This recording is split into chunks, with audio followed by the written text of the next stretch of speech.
Christmas Spirit. The island of Sodor was a blanket of white as snowflakes gently fell above Wellsworth Station. In the station's yard, 4 engines could be found simmering. There was a large green diesel, 2 troublesome little yellow tank engines, and a wise blue old iron engine. He softly told the tale of the first Christmas, thousands of years ago. The innkeeper said he had no room for Joseph and Mary, so instead he pointed them in the direction of his stable. In that very building, the Son of God was born. He was laid not in a throne or a bed, but a manger. And that, my young engines, is the true meaning of— Yeah, we get it, Edward, said Bill, sounding quite unimpressed. You tell us the same story every year. How about something new? Ben eagerly agreed. Right. How about a ghost story, Edward? You're always good at those. That's enough out of you two, said Boko, the big diesel. Be grateful you have a story at all. Thank you, Boko. Edward then turned to the twins. The reason I tell you two this story every year is because it's important.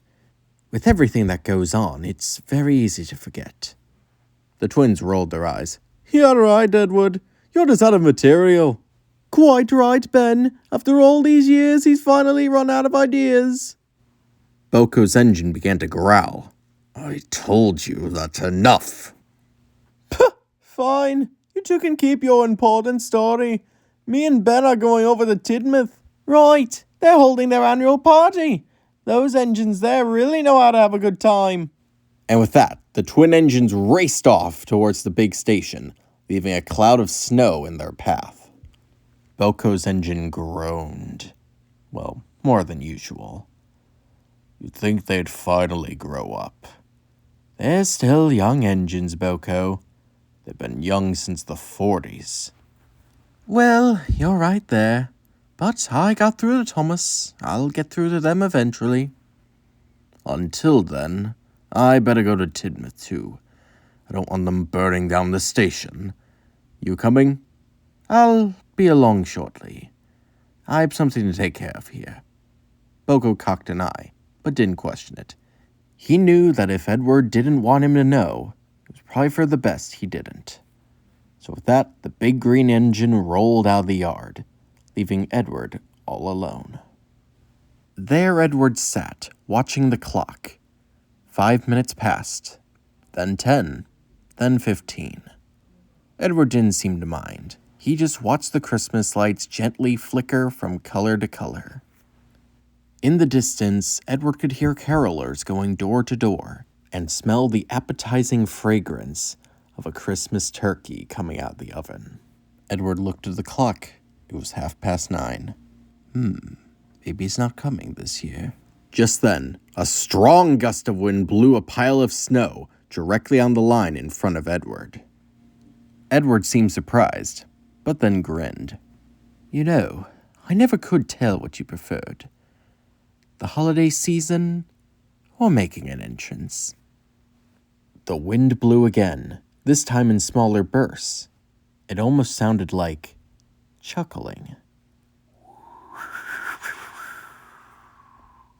The snowflakes began to float once more, spinning around in a hypnotic rate, before finally forming the shape of an engine.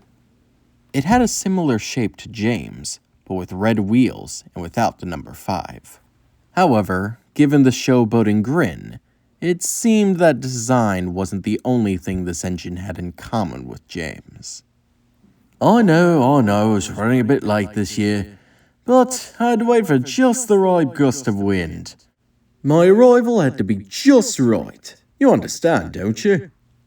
Eagle, we used to work together. I think I got used to you running late. The two friends shared a hearty laugh. Oh, Eddie, you always were the wizard of wisecracks. I try my best. So, how's much wind doing? Not causing too much trouble, is he? James is doing just fine. Though I suppose he did recently have some issue with his water cap. Thing froze solid. Figures. You never could handle this time of year. Never understood why. I, for one, love it. Honestly, I'm surprised you're still so positive about the holiday season after... Edward cut himself off. Eagle returned an understanding smile. Trust me, Eddie. It'll take more than flying off the rails to stop me from loving this season. You know, I'm still sorry about what happened to you, Eagle. Edward, we have the same conversation every year. It's okay. It's on a completely different railway, in fact. You couldn't have done anything. I know, it's just... Look, Edward, if you're going to be sorry about anything, be sorry you didn't give those yellow engines the tongue lashing they need. Edward laughed. I'm working on it. You better. Otherwise, I might have to give them a personal ghost story next time they ask for one. Before long, the clock struck 9:45. Well, our meetings get shorter and shorter, don't they? You know, Eagle, as much as I enjoy little talks, you can move on if you want. I'm sure there's something beautiful waiting for you on the other side. You deserve it. Yeah, I know, Eddie. I just enjoy our little conversations way too much. But hey, don't worry. As soon as it gets stale, I'll be on my way. The two laughed. Merry Christmas, Eddie. Merry Christmas to you, old friend. And with that, Eagle disappeared into a pile of snowflakes, blowing off into the distance. Edward smiled. He knew sooner or later, Eagle would see sense and finally move on. But until then, at least he got to see his old friend. And with that, Edward headed down the main line towards Tidmouth to spend the rest of his holiday with his other friends.